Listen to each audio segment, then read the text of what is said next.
Chiefs and Ravens. Yes. Maybe. Okay, well, you have a real yes. I have Travis Kelce. Understanding. Oh no, that's not me. Oh yeah, I have Travis Kelce and Derrick Henry. I forgot. I have Derrick Henry. I have Derrick Henry in my big money league. I have Derrick Henry in my big money league, not our big money league. Okay, well, I'm talking about my big money league, not our. I was like, not our big money league because I have him in a big money league. No, my big money league is the league I told you about. My brother-in-law, my uncle, where it's like, I think a little less. I don't have Henry. 120 G's for the winner. Yeah. I don't have Henry in my league where my team name is I Believe in Henry. And Derek, right. I don't have that one. I hate that Jay's league is called Big Money. Like, I didn't mind it when he first created it, but now I have actual big money leagues, and it's like, okay, this is stupid. Let's call it something else. Yeah. Yes. But I'm excited. Dude, football's back. Henry, yeah, I'm excited. Yeah, me too.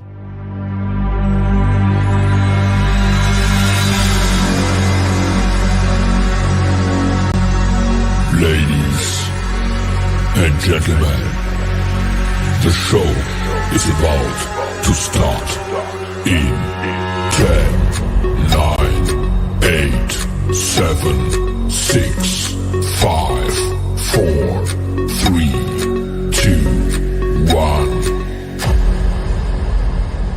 Not just smart, they heal Mars. They're not just smart, they heal Mars. They're not just smart, they heal Mars. They're not just smart, they heal Mars. That is right, ladies and gentlemen, fans and friends. We are back once again. I am the custodian of charisma. I am the ophthalmologist of optimism. She is the sultan of sarcasm and the sorceress of sass. I am the ghost. She is the coat.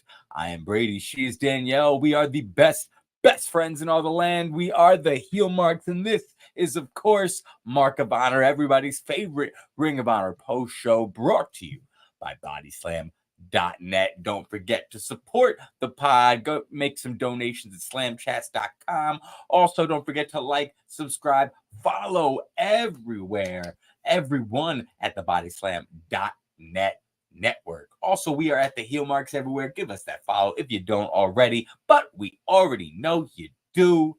You guys are here to talk about tonight's edition of Ring of Honor. It is just finishing about 5 minutes ago. We had a lot of matches, as has become the norm. Danielle, what did you think about tonight's edition of Ring of Honor? So many matches. So many. So many good matches, I have to say. Like quality matches. It was there was a lot going matches on. Total. How many? 14.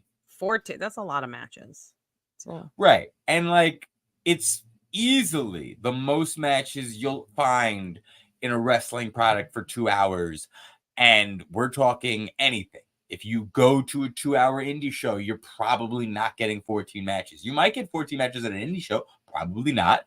But even if you did, it would probably be a little longer than 2 hours, if I'm being honest. As far as 2 hours, you'd get less. For Raw, sometimes SmackDown, you're lucky if you get like 8 matches. AEW doesn't give you 14 in the 2-hour span.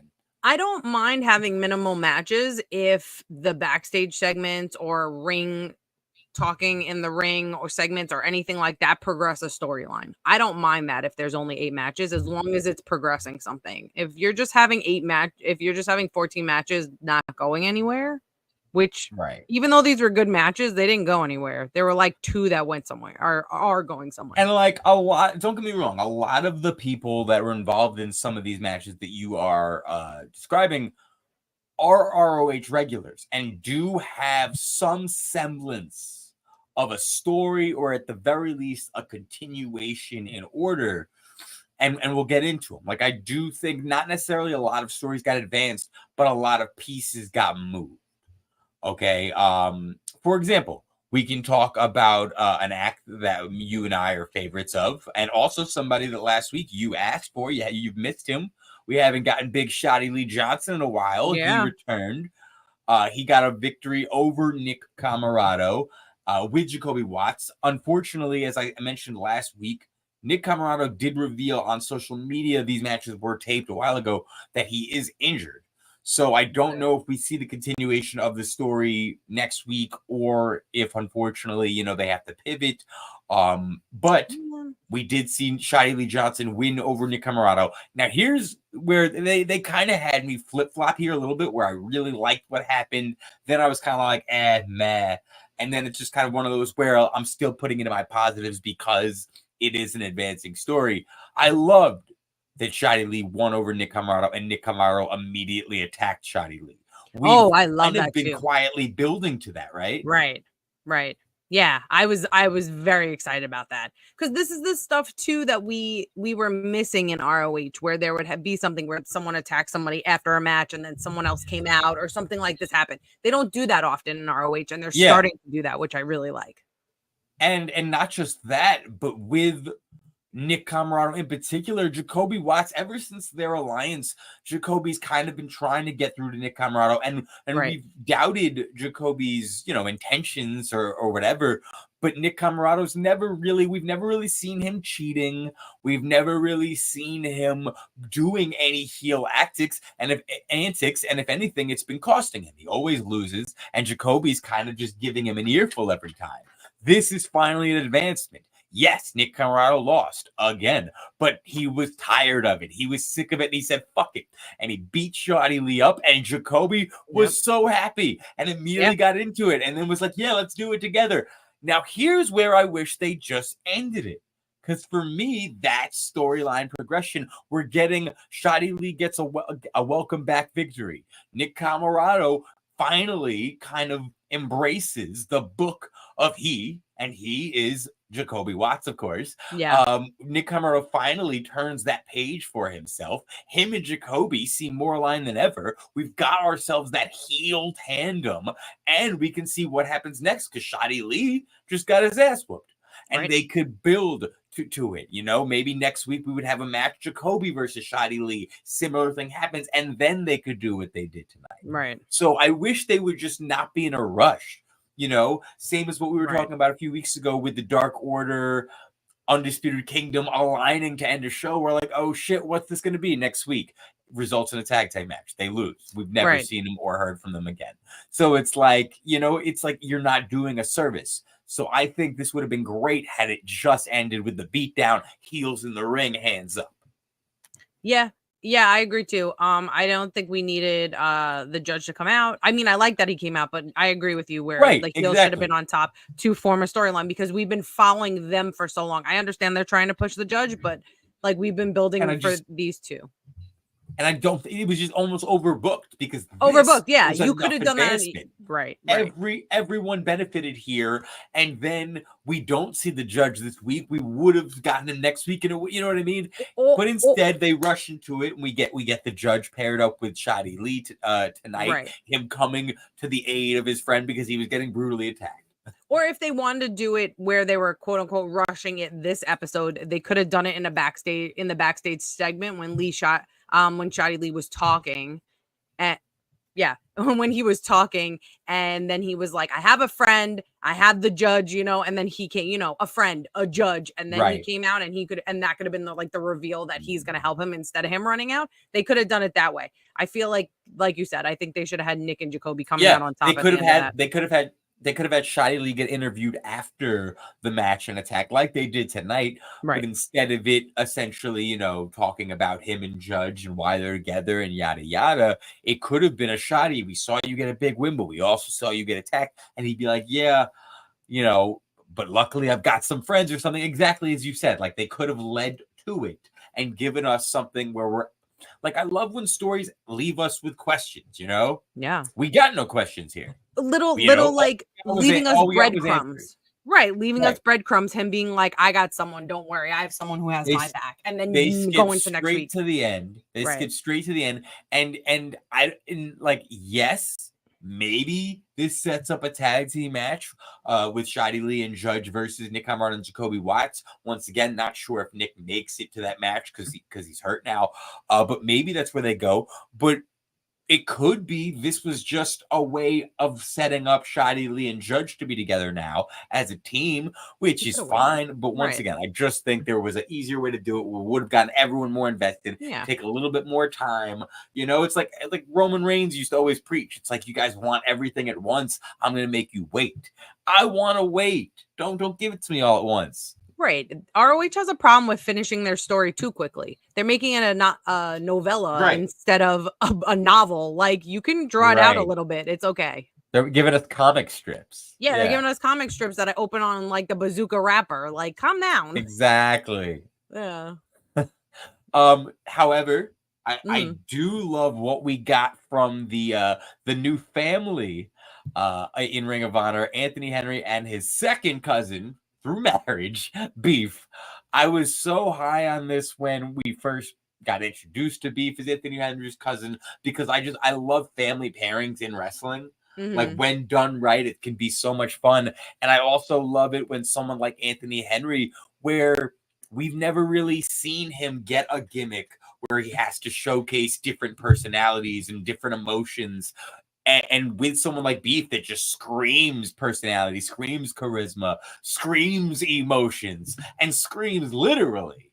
I love just the contrast of what we're getting here and what it's bringing out in both men. You don't seem to be as big of a fan of this pairing. I loved everything about it. I'm not a big fan of Beef. Okay, that's fine. Not even his silliness. Like, I try to appreciate the silliness. It's too much for me. I did love when Paul White was talking to them and he said it's not the Horseman without Drake. I was like, yeah, it's not the Horseman without Drake. I love that. So that's what I loved about the interview segment, where like Anthony Henry gets to constantly showcase, like, yes, you're not my tag team partner. We're not a tag team. As soon as Paul White introduces them, the hot new tag team in Ring of Honor, Anthony Henry immediately yells, "I'm like, no, we're not a tag team." What do you mean, cousin? We're undefeated. Yes, but I'm a workhorseman. JD Drake's a workhorseman. You're not. Right. Yeah, I'm not sold on this yet. I appreciate what they're doing, but I'm not. Okay, I'm a big fan of it. So you're not going to. Okay, I'm not hating. I don't hate it, but I'm very like I don't know. I love that it's different, and I love what we're seeing out of Anthony Henry because of it. For example, just the ultimate frustration here, and what it does is this story builds and actually builds momentum for JD Drake as he's away, and it's more than just Anthony Henry saying, I want my workhorseman back. It's more than him just bringing up his name and saying we're not a tag team, even though we're teaming. It's the little things. Like, there was a moment Anthony Henry hits one of his opponents with a snapmare, and Beef was in the ring with JD Drake. Drake would have immediately hit him with a senton. And that's the way they move. Beef immediately just went for a pinfall, and Anthony Henry was like, "What are you doing? This is tag team offense. What are you doing right now? It's a double team." And I love that, because Beef is very similar in stature and in wrestling style to JD Drake. It would be very easy for him to duplicate some basic tag team moves such as that one, but no, they're showcasing the lack of chemistry. Yeah. However, they still do it in a winning way. Yeah, and then Anthony Henry hits a move that I don't know if it's his quote-unquote finisher, but it's a move that certainly could have finished the match. That guy was out, but Beef is campaigning and getting the crowd to campaign for him to finish it. So Anthony Henry's like, why? Anthony Henry's a no-nonsense ass kicker. When the match is won, we win. We're not paid by the hour. Beef's a showman, though. So Anthony Henry reluctantly makes the tag, takes care of business on the outside, sets up Beef's big frog splash, big splash of Beef, and boom. So it's like, even in victory, Anthony Henry looked frustrated. He's telling Beef, calm down. I like that. Act like you've won before. And Beef tries, and then, no, we won. So I just love I love that difference. And for me, it sets up beautifully for when JD Drake comes back and what's going to happen. Does Beef turn heel because his cousin's been an asshole? Does JD Drake and Beef get along and Anthony Henry turns heel? Does Beef just become the ultimate hype man for the Workhorsemen? Beef leaves and joins Teriyaki, and then they become. Oh my God! What a fantastic name! What a wasted name! Like such a good name, seriously. so good. Teriyaki. Oh my God! Give Teriyaki the world. Right. Oh, Right. shit. I was very excited about that. I was like, this is fantastic. I was like, I love that Beef and Teriyaki are in a ring together. I was like, this makes me they probably did that on purpose. They were like, oh, your name is Teriyaki. We know exactly who you're going with. Honestly, that's the tag team we need. Like, that was That's the so tag team we funny. need. Teriyaki should be like the name of a cartoon. Like it really. Teriyaki is just a brilliant name.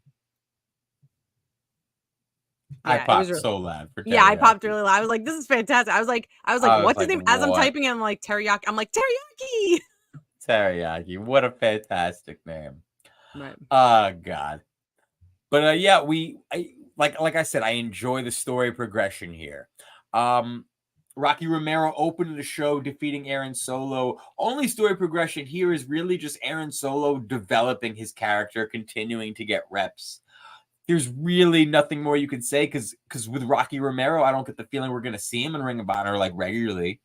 Ring of Honor does these things. I was happy to see him. Guys like I was really happy to see him.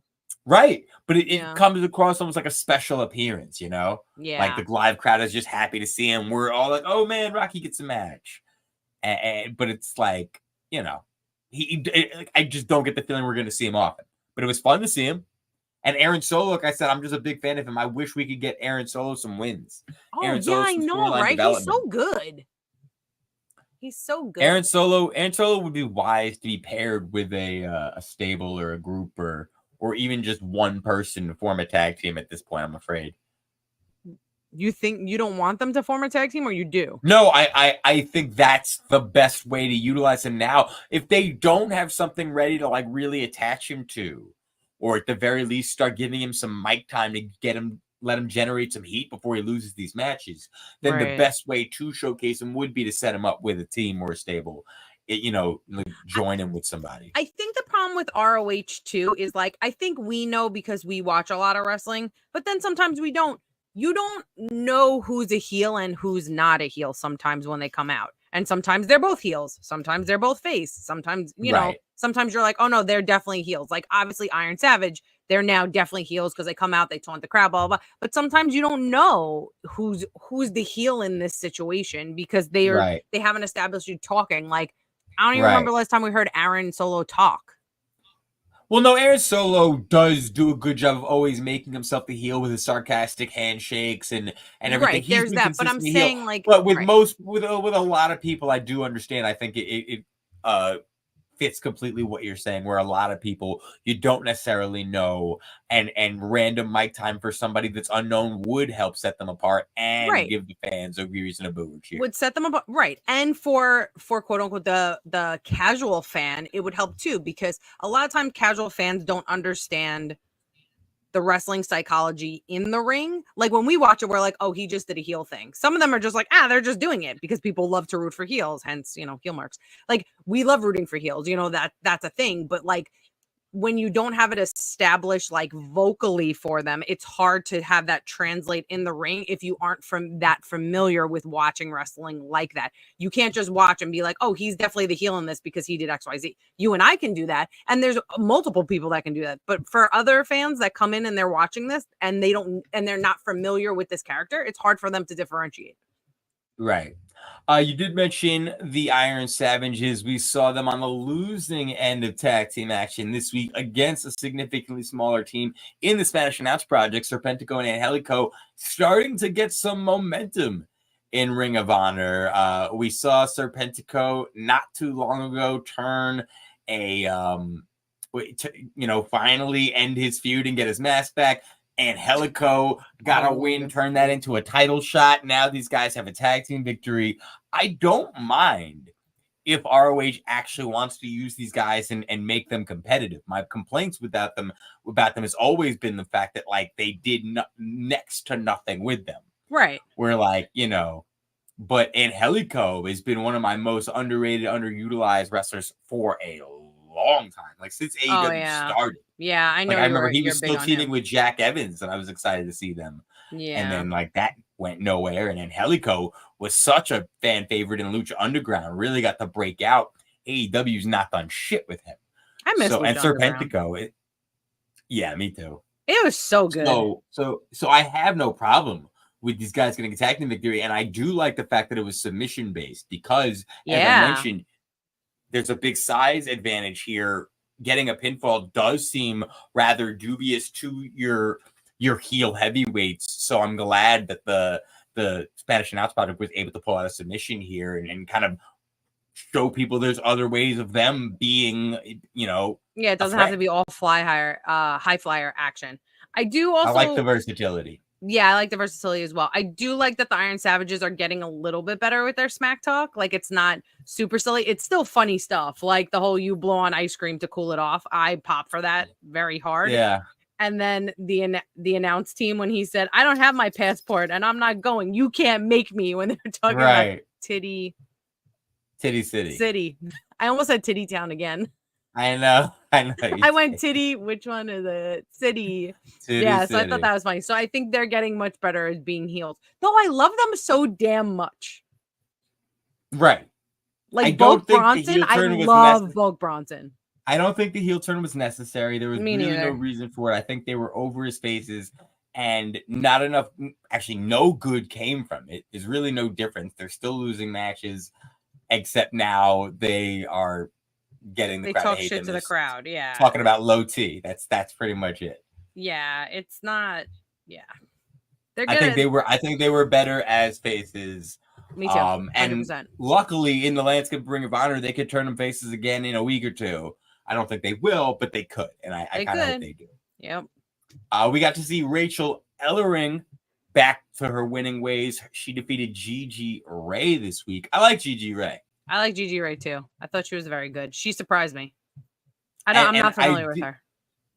We didn't get not all the enhancement matches were squash matches. We got a couple. This one was not one. This one got a lot of time. Yep. I think they like giving Rachel Ellering time just because it establishes her veteran presence. But I do enjoy that Gigi Ray got a lot of time to showcase her abilities here because these matches do kind of serve as trial matches for local talent. Yeah. Yeah. And that, like you said, it's trial for local talent, and you can hear the crowd. The crowd was a little much this week. I understood what they were trying to do. Like, I guess because they might be reoccurring because these are a bunch of Arlington tapings, but I felt like there were a few people that were shouting so much that I was like, okay, you can tone it down a little bit.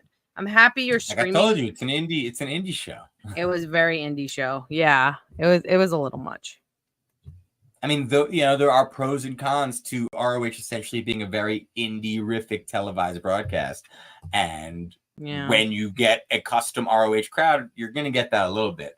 I liked at some points of the show where with custom chants that worked. I did appreciate that because we don't always get it with Ring of Honor. Right. And so I did enjoy, like, even back to the Anthony Henry and Beef, where Beef was actually able to, like, get them to say tag him in, like that worked. In fact, let's get to, we had a proving ground match with our TV champion Red Velvet taking on Lady Frost. Lady Frost got to initiate the challenge backstage. I love. What are we browning? Lady Frost is so good. Right. And I love that she got to initiate the challenge here. I think more proving ground opponents would be better served if they got to actually cut a promo and announce why they belong, why they deserve the shot.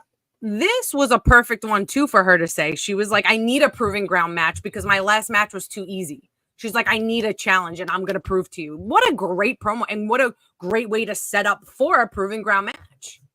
Yeah. Yeah, It was perfect. Like it was perfect. It introduced her very well to anyone that didn't know who she was. 100%. To people like us who did know who she was, we got more excited because not only are we seeing her, but oh shit, she's talking. Oh shit, she's gonna be in the ring with the champ. Oh shit, she just killed that promo. So yeah, I loved that. It got me more excited about a Proving Ground match than I have been in a very long time. These two ladies absolutely delivered. Oh 100%. However, yeah. Yes, continue. I was gonna have an however, but you can do your however. No, continue. My however was the little rolling thing. It looked cool in theory, but it just looked like you guys were working together instead of having a fight. That's a When they normal were spot. SummerSlam? I mean, that Yeah, stuff but it went becomes on. more It was normal a than little ever. silly. It was a little silly. I get you. That's fine. I But that wasn't was gonna. it. My however was merely just. However, what I wanted to talk about in terms of the custom chant was actually the second time we saw Red Velvet. Diamante squashes Tiara James. Mm-hmm. Diamante, and then this is another case similar to Shotty Lee and Judge. After Diamante attacks Tiara James, I'm so fucking happy. Yeah. And I just wanted them to stop. Like, just end it. Diamante squashes her opponent and fucks her up. Not only is she on her winning ways, but she's not taking shit anymore. She's mad and she wants competition. She wants opportunity. She wants to kick some ass. I love it. Just let that beat take us into next week. Diamante gets all the heat. Perfect. However, Red Velvet comes out. Now, to the crowd's credit, I liked when when Diamante's like, "Why are you in my business?" And she's like, "This is my business. Anything I want to be my business, my business." And then like the crowd starts chanting, "It's her business." Yeah, I like that. I like that. Yeah. Like, good job, crowd, and good job, Red Velvet. Good for job, them hearing crowd. you, because you didn't have a mic in your hand, so good job. But yeah, I mean, and on one hand, I do like this because storyline progression, but there were just things I didn't like about it, such as Diamante's reaction, if I'm being honest. Right. Like, why are you so mad that Red Velvet's down here? She didn't hit you. All she's doing is taking her title and throwing it in your face. That's what you want. Yeah. As far as I'm concerned, you just got called out by the champ. She didn't even and at no point did she smile and look at the belt and say, "I'm going to take it from you." Like, no, she was just kind of like, "Oh, what are you doing here? Why are you here?" So I would have orchestrated those reactions differently. Yeah, they could have orchestrated that a little bit better. I wonder if they have to tell them. They're like, "Hey, act pissed." I don't know. I mean, I think they trust the wrestlers in every situation to kind of know how they're, and actors, really. You're going to trust them to convey it how they're going to do it. Right. Directors aren't going to tell actors every emotion to convey, maybe little outlines, and then the actors do their thing. So this one, sadly for me, is on Diamante. I would have rather her reacted a bit more excited. You just got a very quick win where you looked dominant. You kicked her ass to the point where the champion felt the need to come out and insert herself in your business. If the champ's making you her business, you're doing everything right. Smile. Point at that belt. Tell her you're coming for her. Tell her she messed up by getting in your way. So that that's the only thing I would change. But hey, maybe we get a Diamante promo next week and we get to continue this story. I hope so. We got a Lance Archer and Righteous promo 2 weeks ago. That has really taken us nowhere because once again, once again, and I'm not complaining. Like, it's fun to see them. I'm glad they're squashing, but you could do so much more with them. Like, these guys are literally Ring of Honor regulars. Almost every week we've got these guys on TV. Right. They've got a character. They are over. The crowd's responding to them every time. Why is this like the one unit you're doing nothing with? Have never seen them in a feud. Have never seen them attack someone. Have never seen them do shit. And they cut that promo saying, like, we know Nirvana, we've been there, and all that bullshit, and you're not doing anything with them. Like, come on. Yeah. It's there.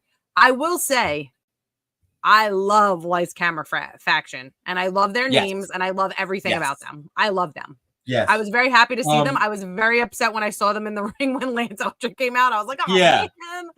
Here's my only problem with that, with the usage of them. Usage. Because rarely do we see that. We've seen them plenty of times use, wrestlers that are actually stables and actually factions and tag teams What a outside great of the name. company. But we rarely see enhancement talent come in with people on the outside, with a manager, with a stablemate. Right. So I would have appreciated, I know that's rare to do, but especially with the Righteous as the opponents here, it would have been smart to give this faction just a smidgen of mic time. The manager, Ice Williams in particular, just let him talk about his guys just a little bit, and then these guys would come out, and the crowd would have responded a lot more. Especially considering you're not giving Lights, Camera, Faction an entrance, right? So start with them in the ring. Let Ice get just 30 seconds to talk about how these guys are Lights, Camera, Faction, and it's ready for Lights, Camera, Action. Who's ready to take us on? And then boom, the fucking music hits, the snaps start, and everyone reacts because, you guys fucked up. You're going to get your ass kicked. Like, that's how you make that's this how a they more should fun. Oh, that's how they should utilize the local talent. Have them talk and then have someone come out and beat them up. Yes. Like, I don't care that you're local. Like this, I'm ROH and come out and beat them. That's what they should be doing.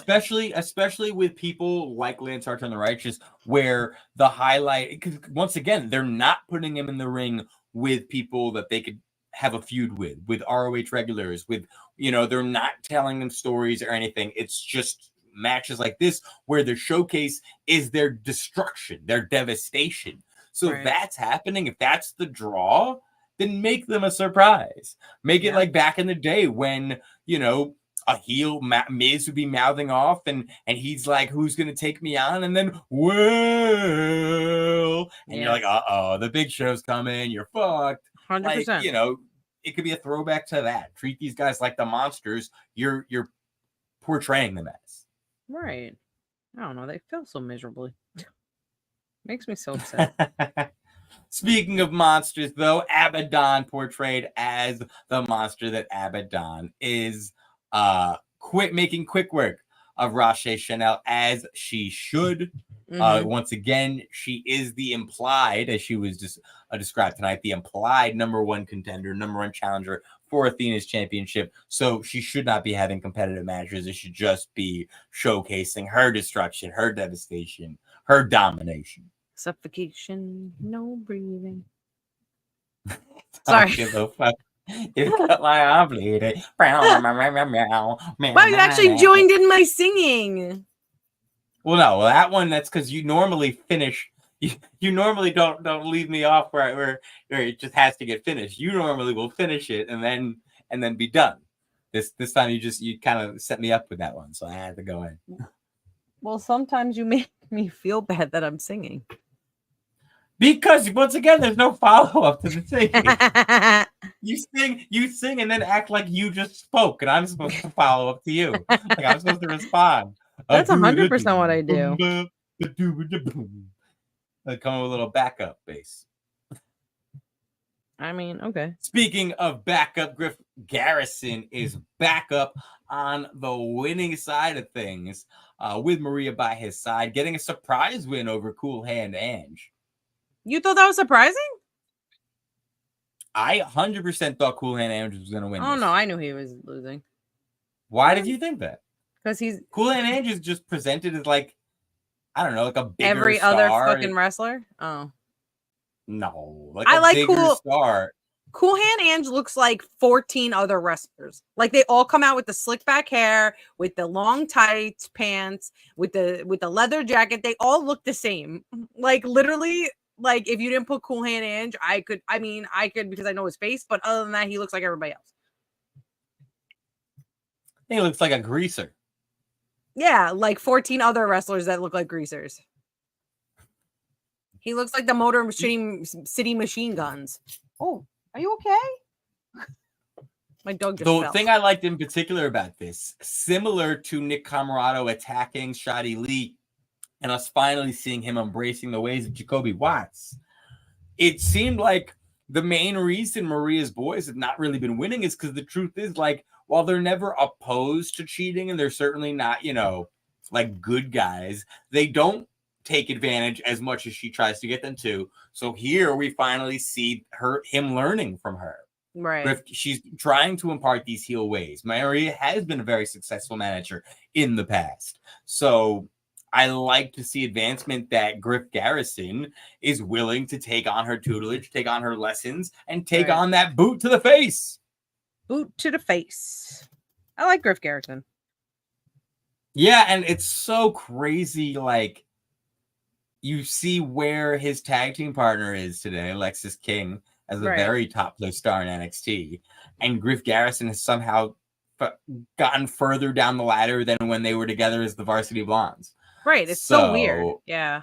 Like, I also like Griff Garrison. I'd like to see positive things in his future. So hopefully this is a sign of one to come. Speaking of signs, positive signs in the future, John Silver getting a surprise victory. That's my boy. John Silver getting a dub. I was surprised too. I knew you were surprised because you were like, "Oh, Fuego won." I was like, "No." No, I was asking you because I turned. I had to leave the room. I know you miss it sometimes. I hate that. Oh my god, that's like the dog. I'll be watching. I hate that Honor Club doesn't have the fucking go back option. Like, just oh my god, give me that 15-second button. I need the 15-second button. I rely on that. No, I thought Fuego was going to win too, and I was very happy that John Silver, my little short king, won. I love that guy. Well, once again, like, Fuego is still, like, in the infancy of his return. Right. He has picked up a win or two since his return. The last time I saw him, I believe it was in a loss. John Silver and the Dark Order don't really seem to be on the top of Ring Honor's priority list in terms of keeping strong. They'll give them L after L after L. So I was very surprised for them to see John Silver get a win. I like it, though, especially as the Dark Order is positioned as heels on this brand. Yeah. And they were positioned as prominent heels a few weeks ago, and Evil Uno's closing it with cutting a heel promo on Dustin Rhodes. They're attacking everyone. So yeah, and as you said, John Silver is awesome. Like, really, like, these guys are long overdue. Once again, like, I hate watching people fall down the ladder for no reason. Dark Order did nothing wrong. Right. And Dark Order. It makes me think what could have happened with them if Brody Lee was still alive, which makes me even more sad. It's like they were so on fire with that shit. But it's also, we shouldn't even have to, because the truth is, like, Dark Order remained super over following it, and it was well past exactly, but it was also that's what I'm saying, it was well past the they're over because we miss him. It was eventually just got to these guys were the funniest part of being the Elite, the YouTube show. These guys have been killing it in tag team, killing it in trios. These guys are just undersold heroes, and they do deserve more. And they added so much to that Hangman story, which was still one of the best stories AEW's ever told. So, and that entrance with them is one of the coolest entrances they've ever had. So, not Dark Order, AEW. Right. So, definitely. I just think Dark Order has given so much to AEW. The sad demise where we've just watched member after member leave or get kicked out or whatever, like Willy Wonkas, and not one of them has emerged better than when they were with Dark Order. Right. Not Preston Vance, not Anna Jay. Nobody is better without Dark Order. Nobody is better off in. It's a sad fucking case. Because they came out on fire. Fired up talking about it. I know. Because you think about even before Brody Lee came, when they were like, "Who's the leader? Who's the leader?" and it was this whole gigantic. It was amazing. Makes me sad. Yeah, no, they deserve so much better, and much better. Yeah, I really hope they get it. Speaking of deserving better, I mean, and once again, it just goes back to what I said last week. They take one step forward, 2 steps back, and listen. I'm happy we got Premier Athletes exactly where they were supposed to be. Ari Daivari, Tony Nese in tag team action against Enhancement Talent, where they looked strong the entire way. They got to showcase that they are Premier Athletes and a Premier tag team. Perfect. Love it. But on the same show, then we have to see Josh Woods in a losing effort. And losing to an established wrestler. Like, I understand losing to the local talent. I mean, winning against the local talent. Okay, that's fine. But now you're trying to establish them, and you have him losing to the wrestler. Like, what's happening here? And that's how Ring of Honor does things, where they almost treat it like it's just good that Josh Woods got a featured match against a featured talent and somebody who's in the conglomeration, somebody who's on AEW all the time, the wrestler. So it's one of those things where I wish they would just commit, because if you gave us all three of those guys getting W's, tag team W and singles W, get this, guys, on the same fucking show, boom. Oh my God. Now the whole fucking squad comes out of the show looking good. Smart Mark Sterling didn't lie once. He is running a stable of premier athletes, and they're ready to run roughshod on the show. Yeah. Like, it doesn't have to be, you can give us enhancement wins. These are the people that need them. These are the people that need them. 100% to build this stable as who they should be. And it's like Josh Woods, you gave us one last week, and all it does is build him up for a week so you can give him a loss. And it's like, if the premier athletes are going to actually feud with the conglomeration, then fine, I can forgive this. Right. But that's not how Ring of Honor does things, so there's no reason for me to, assume that's where we're going. Who's writing this? Do we know? I mean, like, I just get so confused on like what's happening. Like, Tony has the final say. Yeah, like, I'll write this. I'll write it. Like, you don't even have to pay me a lot. I'll write it. We'll write it. We might be going into private practice together. But I wanted to say, I don't have to be paid that much. I want you to be paid that much. Oh, okay. Appreciate it. And they say chivalry's dead. What a good friend I am. All the money to me. Yeah, we gotta send our resume. And where can we talk to these people? We gotta look it up. I'm gonna do some research. We gotta do it. Somebody please let us know in the comment section. How do we do this? Yeah, because like I'm getting tired of it, because I feel bad for these wrestlers. Yeah, 100%. I don't feel bad for the women who got to main event tonight, though. And that was a good match. And this is a situation that was perfect, because Taya Valkyrie, she can take a loss like this, and being in the main event does actually benefit her more than if this was just on the card. Right. So this, I think both women benefited from this, came out looking like roses. And Mina Shirakawa is just a star. Oh my God, she's so talented. I want to see her have a match against everyone. Just everyone. I'm like Gary Oldman and Leon the Professional. Everyone. She's so fantastic. I like that tie. I love how she was just a model who decided she was going to be a professional wrestler. And she's so fucking good. So good. It's wild. It's wild how good she is. Oh, I'm so happy she's here. It makes me very happy. And like, I'm not even just talking, like, I say she's a star for a reason. It's not even just, she's so talented, this and that. She has like a very rare ability to connect with the audience. Yes. In ways that only like people that go on to become the biggest baby faces. I'm talking NXT Bailey. I'm talking NXT Sammy, like the big baby faces. She's got that potential. Like, she can totally rise to the tippy top.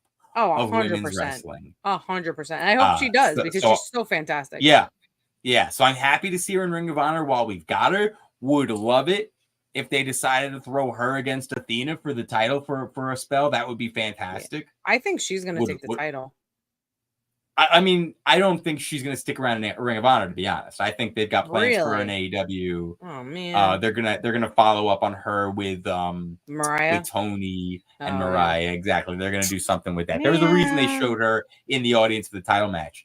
I mean, listen, so pretty. Don't take my word for it. She made events tonight, so maybe they will keep her around for a little bit. But I mean, think, they can always give her the title and then just bring her on AEW like they always do in Collision, like they always do with every other friggin' belt. I think I'll be honest, because of her status in AEW right now, I think that would actually be a disservice to the Ring of Honor Women's Championship. Oh, I 100% agree too. On what Athena did, you got to give it to a regular. No, 100%, I agree with that. And it probably will be Billy Starks. Right. Guys, that's going to do it for us. Another fantastic week of talking about the good, the bad, and the beautiful parts of Ring of Honor. This has been Mark of Honor. You guys are the best every single Thursday night. We're going to see you right here. Do not forget, we are not just the smart marks. We're heel marks.